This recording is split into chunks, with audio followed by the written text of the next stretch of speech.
Batman and Robin, issue 20, legacy number 86. Philip Kennedy Johnson writing with Miguel Medoncha, Hugo Petrus, and Juni on the art. So yeah, this was kind of a weirder issue because they did like a lot of it is kind of like Damien's like journal or kind of, yeah, I don't know what you might call it. There are things that I like here, but things that also frustrated me.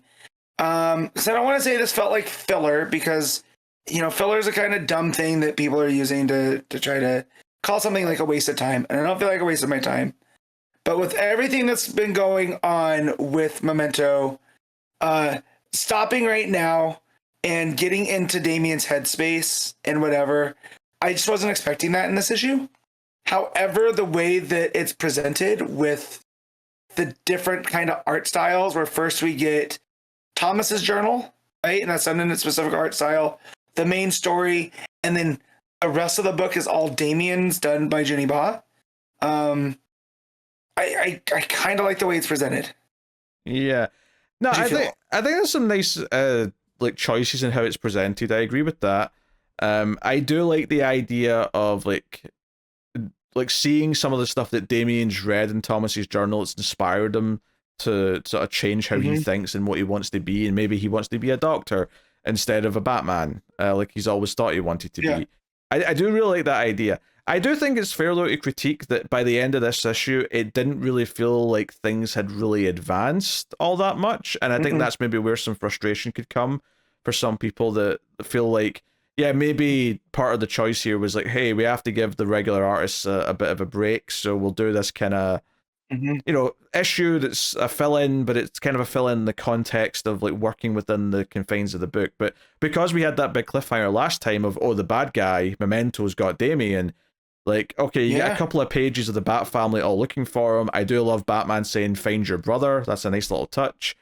And I do like the pages of Batman going through the city and seeing like just all these like effectively ghosts or memories of these horrible things that have happened, which, you know, we've been seeing it for the last issue or so as well. But I think I like that too. Once we get into the Juni Ba stuff though, and I like Juni Ba's like style for the type of story it is.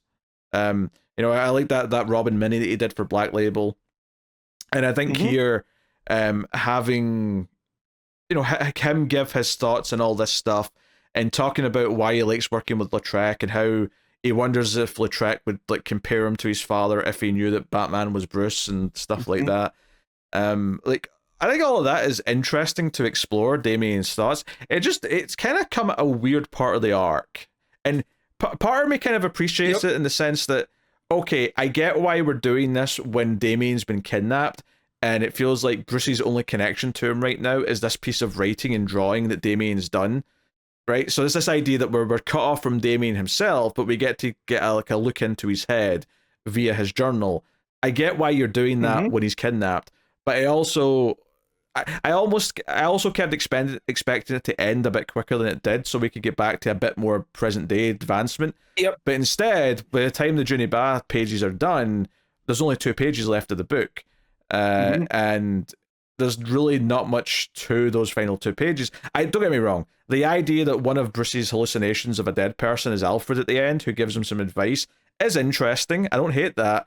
But I also don't think like the final beat that it ends on, where he's like, hey, you know, look at what Damien's left in the notes, like he's assembled everything that you need to catch him, kind of thing. That felt like a bit of a lukewarm cliffhanger, mainly just, and I think it's because we just spent like the whole issue reading Damien's book. It didn't feel like saying, it didn't feel like him saying, oh, all the clues that you need are in Damien's writing. Felt like it landed that much to me. I don't know. No, I feel the same way. Because I was enjoying the Juni Ba art and stuff. Then we get to the A, I'm like, okay, we're gonna end this where, you know, Damien's like, I'll be a doctor like my grandfather was, and then it's Batman reading and stuff. I was like, okay, and then we get this that he goes to find the casebook that we saw that Robin was writing on, which is a nice little thematic like story piece, right? Where they turn and use that image of Juni Ba's Robin writing in the red book, and then that's how we know which one to pull from, right? But the last 2 pages just kind of feel like, like you said, it kind of loses its steam by that point. Yeah, it's just, I think I like everything that's in this issue. It just, at the end, feels a little unsatisfying as a chapter, I guess. It probably won't be too bad when you're reading it in the collection, because you'll just sort of go straight on to the next issue. But I think as a monthly comic book, this one feels a little frustrating, and it doesn't feel like there's enough of a hook at the end to make you excited about the next one. It just kind of feels like we're still in the same place. That said, though, I do like seeing all these thoughts that Damien had. It's mostly just kind of confirming things that we kind of knew that he was thinking based on the previous issues. But I do think having that direct look into it is quite good. It just feels like it delays any kind of follow-up to the cliffhanger from him getting kidnapped a little bit. Which probably means that as far as the issues of this book goes, it feels a little bit weaker overall compared to what they've typically been. Yeah. How'd you feel about the Thomas pages with his journal? I liked them quite a bit, actually, because I mean, they're a bit, they're a bit wordy, all right? And I always complain in comics when you get like a wall of text, because that's not what I'm here for. Yeah. But I do like that the drawing style is just, this almost like pencil sketches, but really high quality, because it really felt like, a grown man did this. This was a grown man's drawing. And that almost feels insulting to Juni Ba. That looked like a child's drawing, but in a good way. Like, he has a style. Yeah. Juni Ba has a style that is going after, and just the thematic ties to, Thomas was an artist and Damien wants to be more like his grandfather on that side. I like thematically those go together. And then the story of, parental regret is that Thomas was supposed to make, an origami boat with Bruce and put it out on like the pond. And then he got busy at work and he didn't get to. And Bruce pretended like he wasn't upset, but he could tell. And he never wants to let his son down. That ties to Bruce, wanting to kind of be more of a father. Not like he's not a father figure, but you know what I mean? Acting as like, I need to take more interest in Damien and not Robin, right? Yeah, and so it fit that here too, which I did like. And he goes to Alfred for advice and is very thankful that Alfred's in Bruce's life, which feels very ominous because Alfred's going to have to raise him.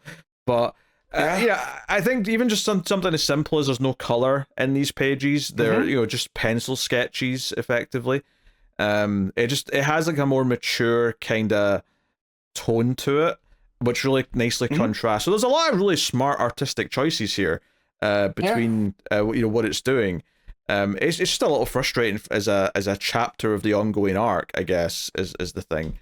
But I agree. I can't be too mad at it though, because I do think there's a lot of really nice things in it, and I think if you're reading this as a collection later on, where you're just going through 5 or 6 issues in a row, I don't think you're going to be minding this all that much. I think this will fit in nicely, but I think as a monthly issue of a comic book, it's a little frustrating how little it advances anything forward. Yeah, because I was like, man, what's Damien going to do with Memento? And then we don't really see it at all. Yeah. So, a little bit of a bummer there. But again, no problem with the presentation and the story they chose to tell. Maybe it's an expectation thing. All right, what are you giving Batman and Robin? I think this is a straight 8. Huh. I think I go 7.5. I don't think I can quite call it great just because of the slight mixed feeling about it not advancing anything. But a lot of good things in it, certainly.